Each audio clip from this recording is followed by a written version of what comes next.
Ramlakhan Singh inter college Rampur Baijapur Jaunpur के intermediate final के छात्र और छात्राओं का आज के इस क्लास में स्वागत है। सर्वप्रथम मैं अपने प्रधानाचार्य श्री भूपेंद्र कुमार सिंह को बहुत बहुत धन्यवाद देना चाहूँगा कि वो बच्चों की समस्याएं बार बार रख कर मुझे इस प्रकार की वीडियो बनाने के लिए प्रेरित किया। बच्चों, आप लोगों की संख्या इस ग्रुप में थोड़ी कम है।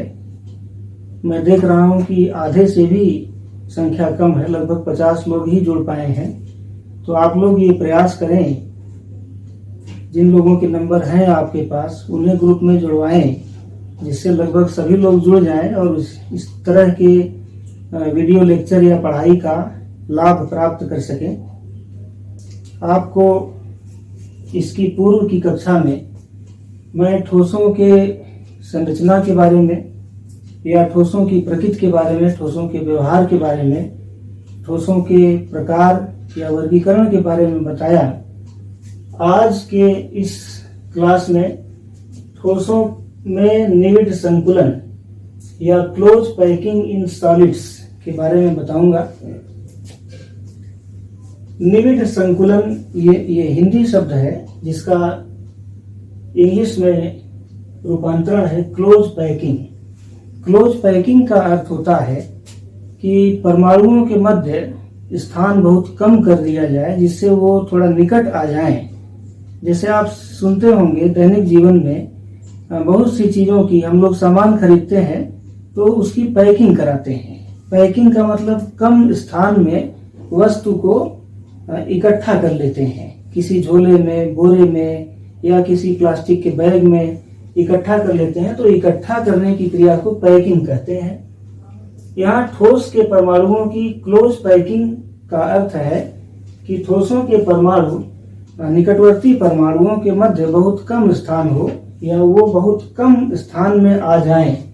तो ठोसों की जो संरचना होती है पैकिंग की दृष्टि से कई प्रकार की होती है। इसके पहले आपको हमने बताया था कि सिंपल क्यूबिक लैटिस, ठोसों में अनेक तरह के क्रिस्टल लैटिस होते हैं।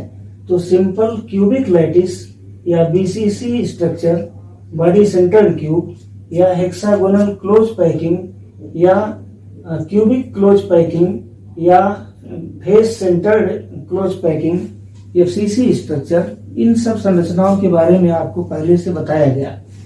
तो ये संरचनाएं कैसे प्राप्त हो जाती हैं या विभिन्न तत्वों में या धातुओं में या ठोसों के परमाणुओं के मध्य पैकिंग किस प्रकार की होती है कि उनमें इस तरह की संरचनाएं उत्पन्न हो जाती हैं, इसे समझने के लिए हम ठोसों में क्लोज पैकिंग या निविड संकुलन को 2-3 स्टेप में समझेंगे।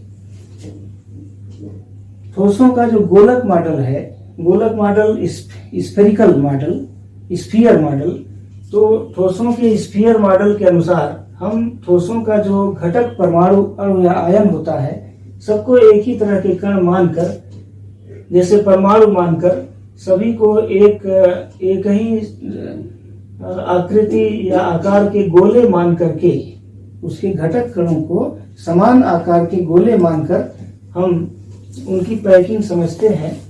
तो पैकिंग को हम 3 स्टेप में समझा सकते हैं। पहला है वन डायमेंशनल। वन डायमेंशनल का मतलब होता है एक ही विमा में, एक विमा में अगर हम विभिन्न परमाणुओं को व्यवस्थित करें तो वो केवल एक कतार में, जैसे एक परमाणु, उसके निकट, उसके संपर्क में दूसरा परमाणु, फिर तीसरा परमाणु, चौथा परमाणु, इस प्रकार से गोलों की एक कतार प्राप्त हो जाती है। तो यह जो पहला स्टेप था, इसमें वन डायमेंशनल पैकिंग है, ये गोलों का या परमाणुओं का वन डायमेंशनल पैकिंग। इस पैकिंग में किसी भी परमाणु के निकटवर्ती परमाणुओं की संख्या 2 है। निकटवर्ती परमाणुओं की संख्या को हम किसी भी परमाणु की कोऑर्डिनेशन संख्या या कोऑर्डिनेशन नंबर, समन्वय संख्या कहते हैं। आप अपनी पुस्तक पढ़ें, उसमें ये बात लिखी गई है, समझाई गई है। यहाँ पर मैं भी समझा रहा हूँ। जैसे यह एक गोला है, इस गोले के निकटतम 2 परमाणु हैं, अगल बगल के 2 परमाणु हैं, तो इस गोले की समन्वय संख्या या कोऑर्डिनेशन नंबर 2 है। अब यदि वन डायमेंशनल जो पैकिंग हुई, इस तरह की कतार को हम व्यवस्थित करें, तो व्यवस्थित करके एक के ऊपर एक व्यवस्थित करें तो 2 डायमेंशनल पैकिंग प्राप्त होती है। ये नंबर 2 स्टेप है। पहला स्टेप था 1 डायमेंशनल पैकिंग, दूसरा स्टेप है 2 डायमेंशनल पैकिंग। अब ये जो प्रथम स्तर के गोलकों का या गोलों का ये कतार था, ये 2 तरह से आपस में एक के ऊपर एक सेट हो सकते हैं। पहली सेटिंग ये हो सकती है कि प्रथम कतार के गोलों के ठीक ऊपर दूसरी कतार के गोले इस प्रकार व्यवस्थित हों कि ऊर्ध्वाधर और क्षैतिज और ऊर्ध्वाधर ढंग से गोले एक कतार में दिखें। इस प्रकार गोले, यहाँ पर एक शब्द है वर्ग निविड संकुलन, स्क्वायर क्लोज पैकिंग। आप देखेंगे 4 गोले एक स्क्वायर के रूप में दिखाई दे रहे हैं। यहाँ पर 4 गोलों के सेंटर को हम अगर मिला दें, केंद्रों को मिला दें, तो ये स्क्वायर के रूप में हमको दिखता है। तो इसे कहते हैं स्क्वायर क्लोज पैकिंग। दूसरी व्यवस्था ये हो सकती है कि प्रथम पंक्ति के जो गोले हैं उनकी खांचों में, यहाँ पर डिप्रेशन है, डिप्रेशन माने खांच, इन खांचों में हम दूसरी कतार के गोलों को रखें, पुनः तीसरी कतार के गोलकों को ये अगले दूसरी कतार के खांचों के ऊपर रखें। इस तरह हमें द्विविमीय या 2 डायमेंशनल जो पैकिंग प्राप्त होती है, ये षटकोणीय पैकिंग है। आप देखेंगे जैसे यहाँ पर जो था वर्ग निविड संकुलन में, स्क्वायर क्लोज पैकिंग में, प्रत्येक गोलक, यहाँ पर आप पाएंगे कि एक गोलक जो भी है, जैसे ये, इसके अगल बगल के, यह अगल बगल के 4 गोलकों के संपर्क में रहता है। यहाँ पर जो समन्वय संख्या है वो 4 है। ये चित्र द्वारा आपको समझना होगा। जैसे यहाँ पर इस गोले को हम दिखाएं तो इसके बगल में यह एक गोला, ये और ये 4 गोलक इसके संपर्क में है। इसमें सभी गोलों या गोलकों, ये शब्द है, मैं बार बार बोल रहा हूँ, आप ध्यान दें। तो एक गोलक के संपर्क में 4 गोलक हैं, तो यहाँ पर प्रत्येक गोलों या गोलकों की समन्वय संख्या 4 है वर्ग निविड संकुलन में। यदि ये इस दूसरे प्रकार से संकुलित होते हैं, इसमें खांचों में ये दूसरे स्तर के गोलक सेट होते हैं, तो षटकोणीय निविड संकुलन, हेक्सागोनल क्लोज पैकिंग प्राप्त होती है 2 विमा में, 2 डायमेंशन में। यहाँ पर प्रत्येक गोलक के संपर्क में 6 गोले, 1 2 3 4 5 6, ये 6 गोलक आते हैं। तो इस प्रकार के संकुलन में, षटकोणीय निविड संकुलन में, समन्वय संख्या 6 होती है। ये 2 डायमेंशनल पैकिंग हो गया। अब बात आती है त्रिविमीय, माने 3 विमा में संकुलन, 3 डायमेंशनल क्लोज पैकिंग। ये 3rd स्टेप है। अभी तक 2 स्टेप बताया गया। ठोसों की जो वास्तविक संरचना होती है वह त्रिविमीय ही होती है। यह जो 1 विमा 2 विमा में आपको बातें समझाई गई, वास्तव में ऐसा होता नहीं है। यह तो त्रिविमीय संरचना को समझाने के लिए इस तरह की बातें बताई गई। 3 विमा में संकुलन समझने के लिए यहाँ पर प्रथम ये जो कतार यहाँ सेट है, 2 विमा के जो ये गोलक हैं, उनके ऊपर जैसे एक परत के ऊपर दूसरी परत, दूसरी के ऊपर तीसरी परत, अगर हम व्यवस्थित करते जाएं तो एक त्रिविमीय क्रिस्टल लैटिस प्राप्त होता है। तो चूंकि यहाँ पर 2 विमीय संकुलन ही 2 प्रकार का था, तो इन दोनों प्रकार के संकुलन से जो प्राप्त होगी त्रिविमीय संरचना, वो भी कई तरह की हो सकती है। जैसे पहली जो संरचना यहाँ पर है, मान लीजिए इसको हम ए से दिखाते हैं।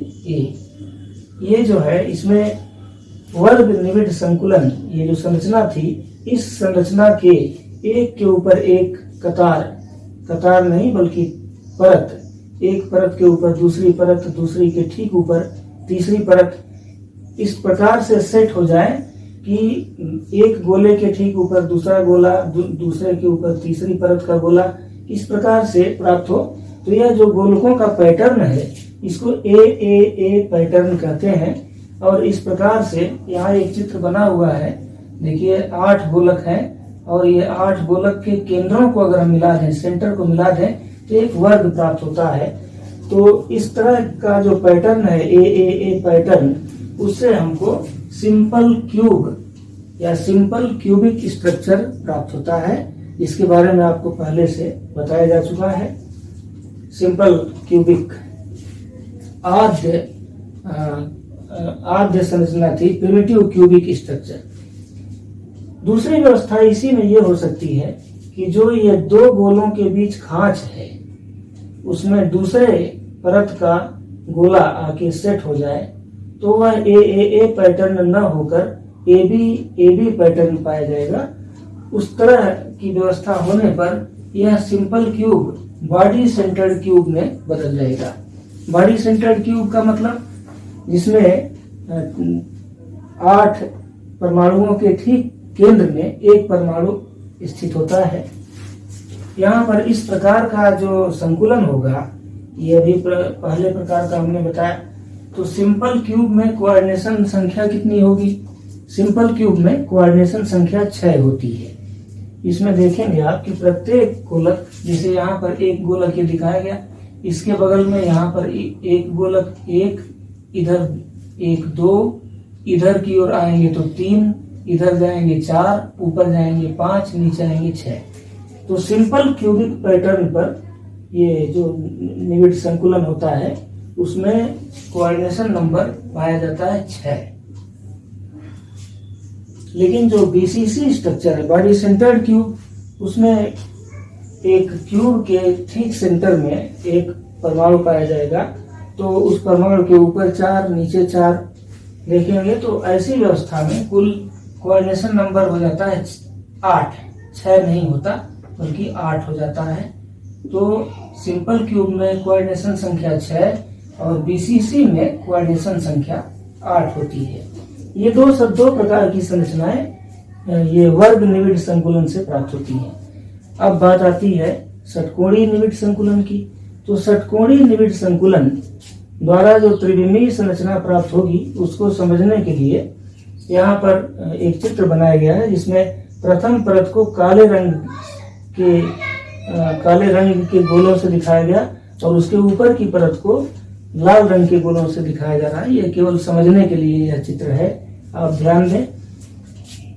यहाँ पर प्रथम परत के ठीक ऊपर स्थित दूसरे परत के गोलक इस प्रकार फिट हैं। पहली बात यहाँ पर थोड़ा सा अंतर समझाना पड़ेगा। षटकोणीय निविड संकुलन जो 2 विमा में था, इसमें ये त्रिकोणीय आकृति के स्थान वायड बन जाते हैं। आप देखिए इसमें 2 प्रकार के वायड हैं। एक तो ऊर्ध्वमुखी है, ऊपर की ओर मुख है, और दूसरा अधोमुखी है, नीचे की ओर जिसका मुख है। त्रिकोण का शीर्ष नीचे की ओर है, यहाँ पर ऊपर की ओर है, फिर ऊपर नीचे, ऊपर नीचे, ऊपर नीचे, अर्थात 2 प्रकार के त्रिकोणीय वायड या खाली स्थान बने हुए हैं। तो यहाँ पर 2 प्रकार के त्रिकोणीय वायड स्थान थे। इनके ऊपर अगर हम ऊर्ध्वमुखी जो वायड हैं, उनको किसी गोलक द्वारा ढकते जाएं, इसी तरह से केवल ऊर्ध्वमुखी, जितने ऊर्ध्वमुखी हैं यहाँ पर ढक दिया, यहाँ ढक दिया, यहाँ ढक दिया। दूसरी परत में दूसरे कतार के गोलकों द्वारा ऊर्ध्वमुखी ये ढक दिया, यहाँ पर ऊर्ध्वमुखी वायड, ये सभी ऊर्ध्वमुखी वायड्स को ढक दिया।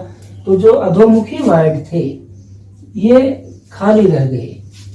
ये एक प्रकार से ऑक्टाहेड्रल अष्टफलकीय संरचना के रूप में खाली स्थान रह गए, और जो ढक गए स्थान वो वास्तव में टेट्राहेड्रल चतुष्फलकीय वायड के रूप में स्थित होते हैं।